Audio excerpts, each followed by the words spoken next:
Hey, Perpetualites! I am your TPA host, Prince, and we're excited to meet our amazing athletes who will participate in this year's Laguna Colleges University Athletic Association.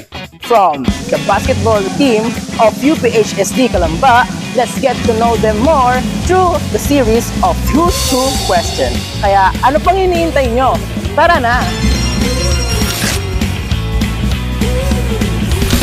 And now I'm here with the basketball varsity team of UPHSD Calamba.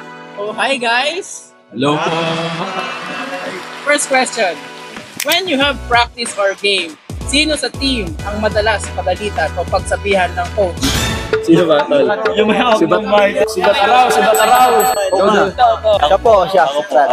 Ano, yo! Ako nga pala si Inigo Steven Prats. Shooting guard, small forward yung position ko. Sino sa team ang pinakamatagal mag-shower o mag-pack up? Jamie Goy! Coach Mabs. Hello, I'm Miguel Balduesa, point guard and shooting guard. During the game or practice, sino ang madalas mawalan or pakalat-kalat lang ang mga gamit or accessories? Lailo. Ako po si Jericho Lailo, point guard. Sino sa team ang madalas malate o huling dumating sa practice? Ako po si Nigon Jong Beona, natira straight from Barangay Uwisan. Calamba, Laguna, Dilaw na Gate, diretso lang po kayo doon. Point guard po. Sino sa tingin nyo ang sharp shooter o madalas magpawalan ng points sa long range? Yo! Si Escobin! Aljen Escobin po, tiga Los Baños.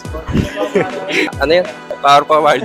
Sino sa team ang may pinakamahusay na dribbling skills at kayang-kayang gumawa ng play? My name is Vincent Reyes, taga Rizal, point guard, shooting guard. During crucial moments, what do you think will most likely clutch the game to the victory? Kurt Altaveros, taga 7, SK Barangay din sa 7. Shooting guard, power forward. Last question. Di ba, every player ay may pre-game ritual. So, ilan sa inyo ang may pre-game ritual? Lahat kami. Patingin nyo, sino ang may pinaka-weird na pre-game ritual? Jamie Goy! Si Bataraw po. Example nga kung paano yung pre-game ritual na yan. Paano? Pakita mo yung ginagano niya kasi laging jersey niya bago mag-umpisa yung laro. Yeah, ganun daw.